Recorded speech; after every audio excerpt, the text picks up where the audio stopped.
We're out here this morning in amongst all of these tiny flies, so don't mind us as we give a continuous Aussie salute.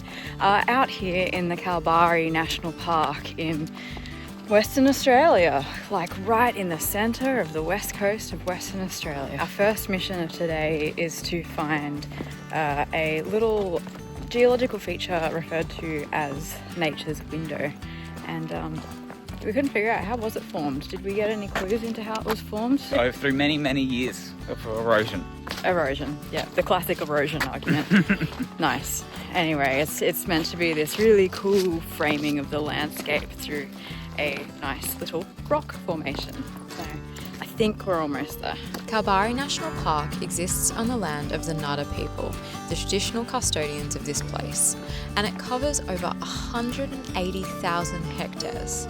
Its fierce summer sun and cool river shadows make it a place where extremes meet and somehow find peace.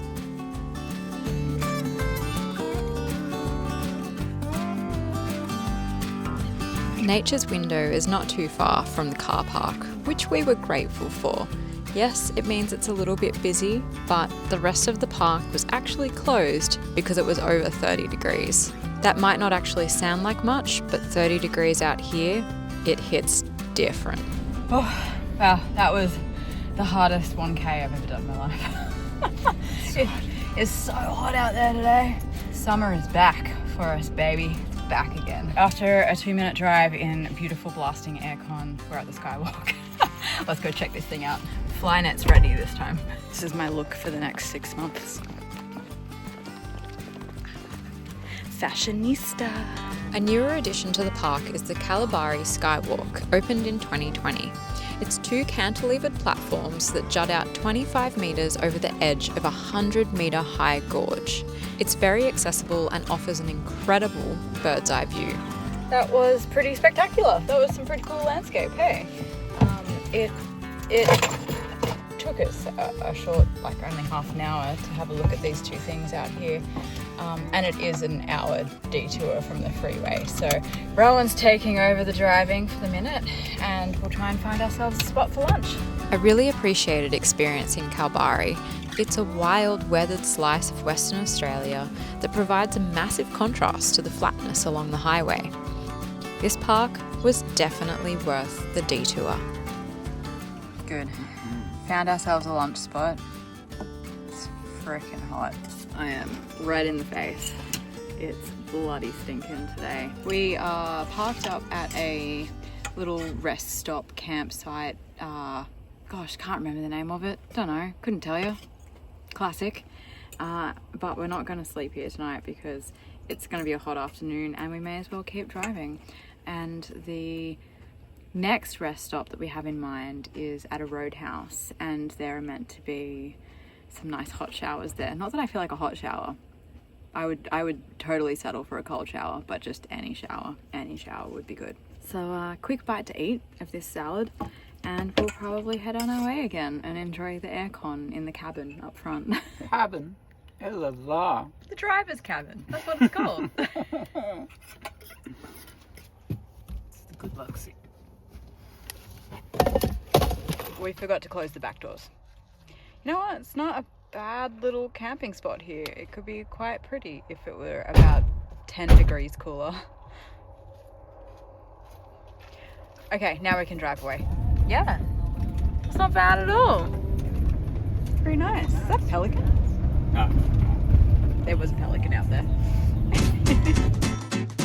There's something about roadhouses I never really got before this trip. Maybe I saw them as just a means to an end. Fuel, toilet break, perhaps a sad coffee. But I'm starting to realise they're their own kind of destination. I'm exhausted and all we did was drive really and exist in the heat, and even you drove 2 of the 4 hours. Dear me. Ugh. Can't even sit up. This evening we are camping in the Billabong Roadhouse, which is a little over halfway between Geraldton and Shark Bay.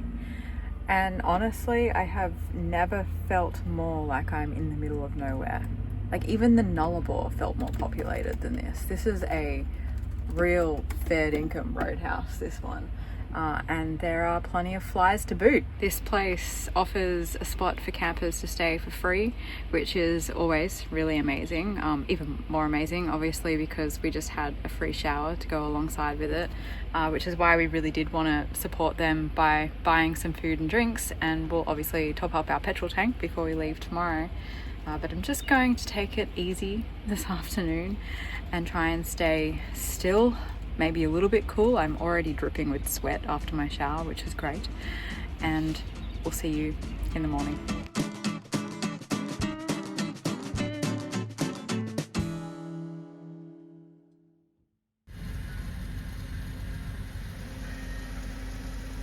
We're all fueled up and ready for another day on the road. From the Billabong Roadhouse, we're heading north towards Shark Bay. It's one of the most remote peninsulas in Western Australia and a World Heritage Site. Any flies again this morning, babe? A lot more than yesterday. It's a place known for its turquoise bays, friendly marine life, and rather unique beaches. Shark Bay and its surrounds has the kind of coastline that reminds you how wild and alive the world still is.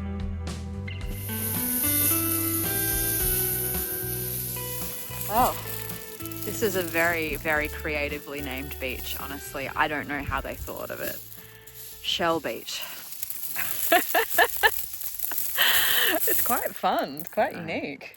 I'm And pretending they're diamonds. it's pretending they're diamonds.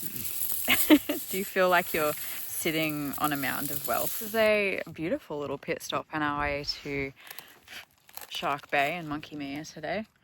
This beach is incredible. It's beautiful, clear, turquoise water, like very, very flat, because I suppose this is the side of this headland that creates a nice, calm bay. It's a great place to swim. Yeah. Let's hope that Shark Bay isn't named as correctly as this place. Yeah, that's true. It would be really hard to make a castle on this beach, though.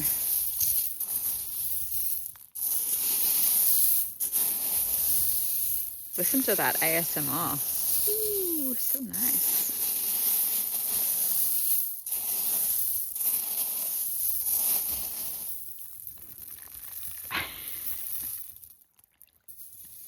This is it, baby. We're rich. It's quite possible we're never leaving this place. Shell Beach has become a hard favourite of ours, one of those special places that pull on your heartstrings in just the right way. Understandably, we spent the rest of the day there, only managing to pull ourselves away with the prospective adventures in store for tomorrow.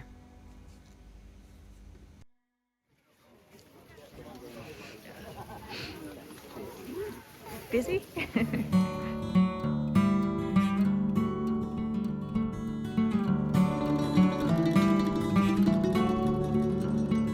Heading out to Monkey Mia to catch a glimpse of the local dolphin pod is on most people's to-do list when in Shark Bay.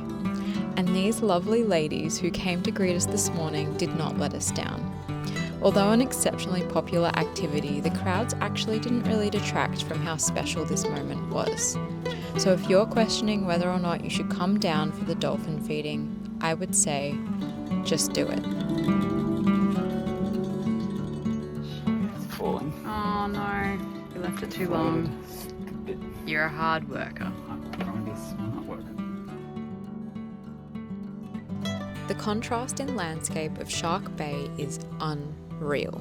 That bold, outback red, dry and powdery like rusted earth, brushing up against the perfect tropical blue.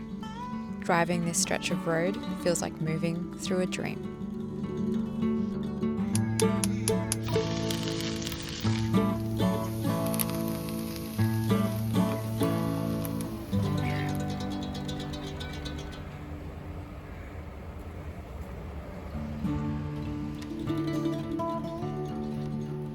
We've had ourselves a lovely little taco lunch here by the seaside in Denham.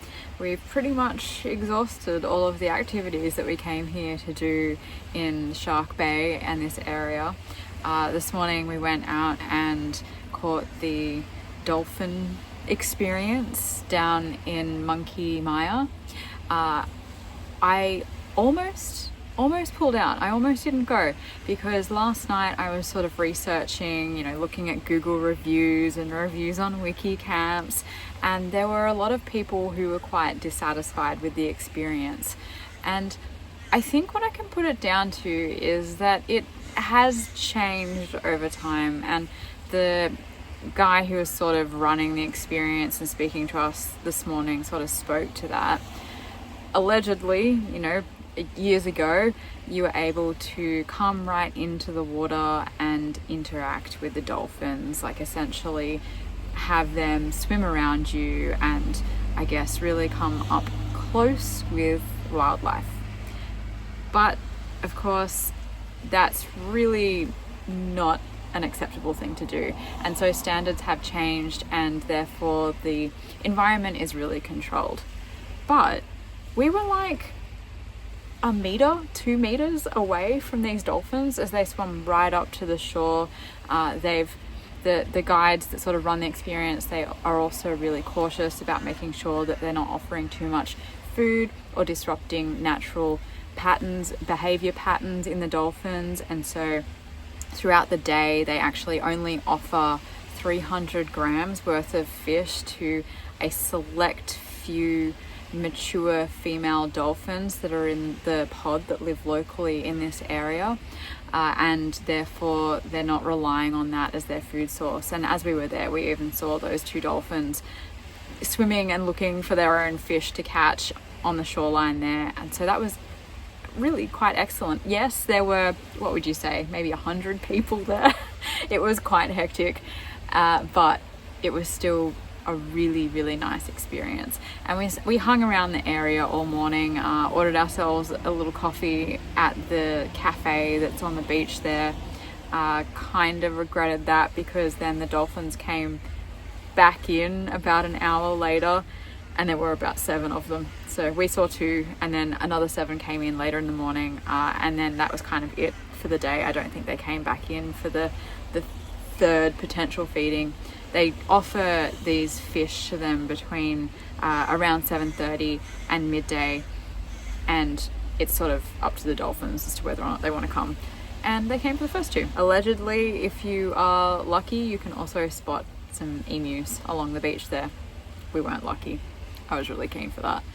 We had some plans to go and see this heritage village after we had visited and finished up at Monkey Maya. But unfortunately, the road conditions have allegedly changed and you need a 4-wheel drive to access. Well, we were going to go check out this Perron Heritage Precinct out here, and unfortunately the access has changed and it's now only available to 4-wheel drives. So there goes our plans. Not really sure what we'll do now. So that was struck off the to-do list. After that, we went to Little Lagoon just to have a look around. That's a lake. It's a good lake. I reckon it's warm. It's as cold as the ocean, which is cold here. Beautiful spot, bloody hot day, no shade out there. And so now we're back in Denham, enjoying the lovely, cool sea breeze, parked up right next to the ocean here in the van. I mean, these are the moments that it's all about. Wow. This is one of those places that is really hard to leave, hey? Mm-hmm. Yeah. But all good things, they do come to an end, or at least that's what they say. But it will bring new good things to come. So let's get moving. Before we leave this area, we had to come out here to check out the Eagle Bluff lookout, and we've caught it just before sunset. The world loves to remind you that beauty doesn't need to be dramatic to be powerful. Sometimes it's just a quiet curve of coastline or feeling the wind in your hair. If you've enjoyed tagging along to this part of the journey, I'd love to have you stick around. There's more of this wild, wonderful country still to come. Thanks for watching, and I'll see you on the road.